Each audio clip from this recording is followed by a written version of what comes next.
નમસ્કાર સાહેબ શ્રી, મારી સ્કૂલનું નામ PM Shri model school Deodar છે. બાળકો અંગ્રેજી ગ્રામરની અંદર એક પાર્ટ આવે છે જેનું નામ છે ફંક્શન્સ, કે જેમાં બાળકો ખૂબ જ મૂંઝવણ કન્ફ્યુઝન અનુભવ કરતા હતા.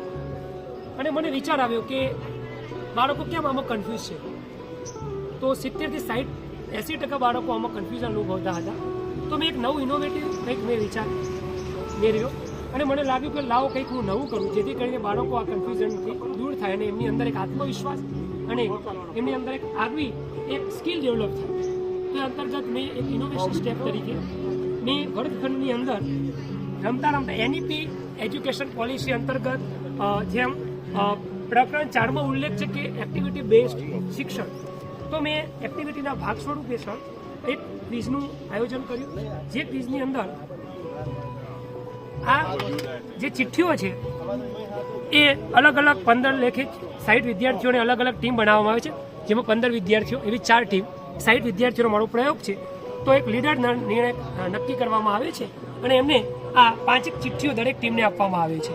હવે શું તો જે તે લીડર છે એ પોતાની ચિઠ્ઠી એ ઓપન કરીને ગ્રુપમાં એ ચિઠ્ઠી ડિસ્કસ કરશે અને સાચું જે ફંક્શનનું નામ છે તે શોધવાનો ટીમ પ્રયત્ન કરશે.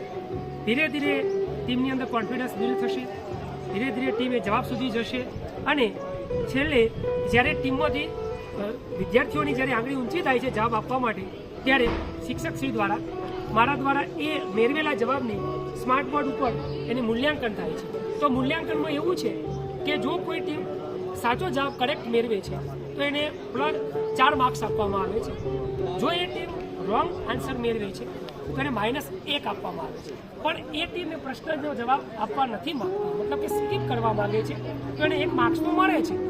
હવે એ સ્કીપ થયેલો પ્રશ્ન જ્યારે બીજી ટીમ સુધી પહોંચે છે તો બીજી ટીમને બોનસ પેટે સાચો જવાબ આપે તો એને બોનસ પેટે મેં કહ્યું એમ એને 2 ગુણ વધારાના આપવામાં આવે છે, એટલે પાસ આઉટ.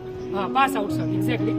અને ત્યારબાદ ધીરે ધીરે સમગ્ર આયોજન સફળતાપૂર્વક પાર પાડવામાં આવે છે અને હવે આવી રીતે એને છેલ્લે પરિણામ પણ આપવામાં આવે છે અને વિનર પણ ટીમને જાહેર કરવામાં આવે છે. હવે એવું બન્યું કે દરેક ટીમમાંથી કોઈ એવો પ્રશ્ન અઘરો ટીમને જણાયો જેનો અનઆન્સર્ડ ક્વેશ્ચન કહી શકાય. તો અમે ડાઉટ ક્લિયર સેશનમાં મારા દ્વારા એની વિગતે ચર્ચા કરવામાં આવે છે, જેથી કરીને એમનો ડાઉટ છે એ સંપૂર્ણપણે એબ્સોલ્યુટલી ક્લિયર થઈ જાય. ત્યારબાદ હું ડિજિટલ માધ્યમથી જણાવી દઉં કે મોબાઈલની અંદર ગૂગલ ફોર્મ્સ એપ્લિકેશનમાં પણ હું આ ફંક્શનની ક્વિઝ જે છે બનાવું છું અને એમાં વિદ્યાર્થીઓને ઘરે ખાસ કરીને જ્યારે સ્કૂલ છૂટવાનો ટાઈમ થાય છે અને ઘરે જ્યારે શાંતિ અને સાંત્વના મેળવે છે ત્યારબાદ એને વિદ્યાર્થીઓએ મારી ક્વિઝ જે છે ઓનલાઈન આપવાની હોય છે અને સાથે સાથે એમાં એમની ટકાવારી એમના જે પરિણામ છે એ પણ સચોટતાથી PDF એ ડાઉનલોડ કરી શકે છે અને એ જોઈ શકે છે. ત્રીજી અગત્યની બાબત એ છે કે હું મારા મોબાઈલના માધ્યમથી ક્યારેક વર્ગખંડની અંદર હું ઓડિયો રેકોર્ડેડ મારા સેન્ટેન્સીસ છે એની પણ હું ક્વિઝ રમાડું છું. ક્વિઝનું મૂલ્યાંકન જેવી રીતે મેં અગાઉ કર્યું પ્રશ્નોત્તરી માધ્યમથી તેનું તે જ છે.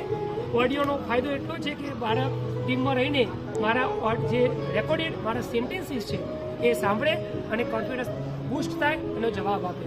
અહીંયા પિયર ગ્રુપ લર્નિંગ જે છે એ એમનું વિકસે, આત્મવિશ્વાસ એમનો પ્રબળ બને અને સાથે સાથે એમની જે કન્ફ્યુઝન છે એ દૂર થાય એવો મારો આ પ્રયાસ છે.